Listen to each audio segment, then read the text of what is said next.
Two sisters went out to see a movie on a night in 1956 and never returned home. The disappearance of Barbara and Patricia Grimes sends shivers into the heart of Chicago.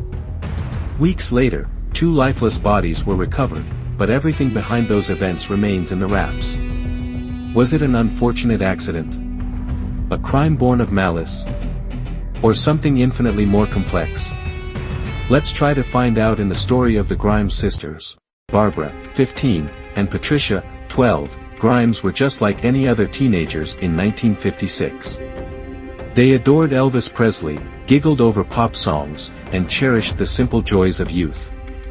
On December 28, 1956, they left their cozy home in Chicago's McKinley Park neighborhood to see Love Me Tender at the Brighton Theater.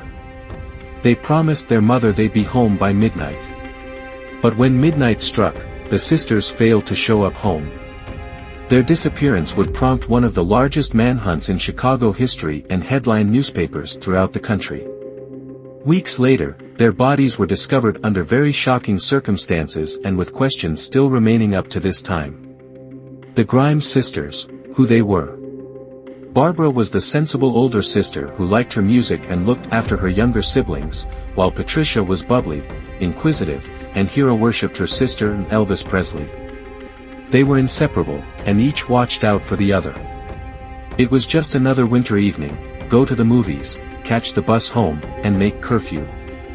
A rather bland night out that had been done numerous times in the past. How little did they know it would be their last night on Earth. The night they vanished. The sisters were last seen at approximately 9:30 p.m. after catching the 7:30 showing of Love Me Tender. Witnesses said they were laughing and talking to friends at the theater. They were even seen boarding a bus headed toward their home. Somewhere between the theater and their doorstep, they disappeared. The mother, Loretta Grimes, anxiously waited by the window as midnight struck. She knew her daughters weren't ones to disobey curfew.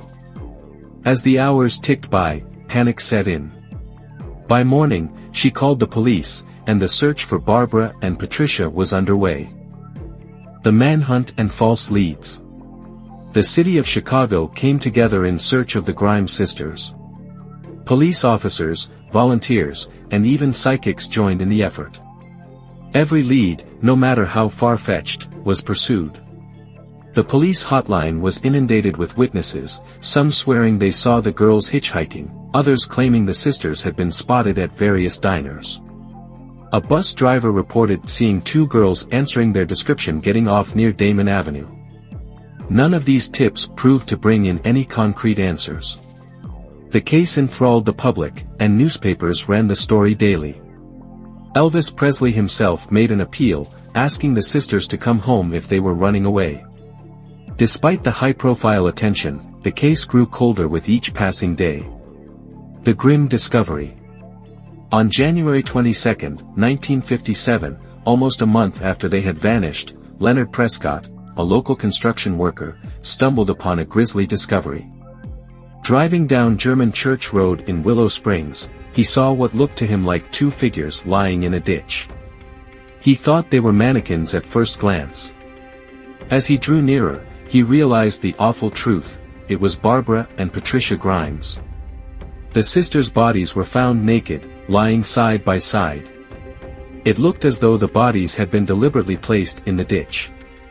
Even though it had been freezing, there was no evidence of frostbite on their bodies, indicating that they could have been kept alive for several days after the disappearance. The investigation and disturbing details. The autopsy results brought more questions than answers. The medical examiner listed their cause of death as secondary shock and exposure to cold and estimated they died within hours of their disappearance. Yet, there were some puzzling inconsistencies, such as the following. Bruises and injuries. Bruises were found on both girls' faces and bodies, indicating that they might have been physically attacked. Force-feeding indicia. Food particles in their stomachs indicated that they had eaten recently before the time of their death, and could thus have been in captivity. No clear cause of death. There was no sexual assault, nor could the time of their death be pinned with accuracy because their bodies were decomposed by then. These details told a very sinister crime, yet at the same time made the job difficult due to the lack of concrete evidence for narrowing down suspects. Suspects and theories. As the case took a turn, there were several suspects and theories, which included the following. Edward Bedwell. A local drifter with an uncanny resemblance to Elvis Presley, Bedwell confessed to being involved in the sisters' murders. His confession was full of discrepancies, however, and he later recanted, alleging police coercion. The lost time theory. Many believe the sisters were held captive for weeks before being killed. The food in their stomachs and the lack of frostbite on their bodies suggest they were alive for some time after their disappearance. A family friend or trusted individual. Investigators considered the possibility that the girls were lured by someone they knew and trusted. This would explain their willingness to leave the safety of their routine. Organized crime. Some theorists speculated a link to local gangs or organized crime, though no concrete evidence supported this theory. A random predator. Others believe the girls were victims of an opportunistic predator who happened upon them that night. The legacy of the Grimes sisters. The case of Barbara and Patricia Grimes has never been solved despite several leads and speculation over the years. The tragedy was unimaginable to befall a family. Loretta Grimes spent the remainder of her life with questions never answered, dying in 1989 and never knowing who had taken her daughters. This case surely has left an indelible mark on the history of Chicago. It was both a cautionary tale and a rallying cry for justice. The true crime crowd still loves this case for new theories and discoveries being unearthed to this day.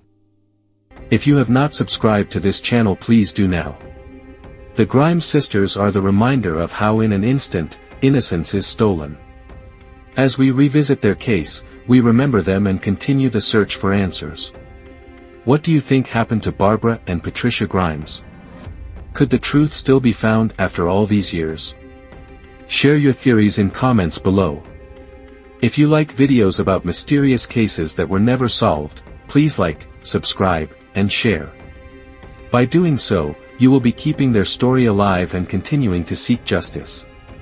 Until next time, stay curious and stay safe. Thanks.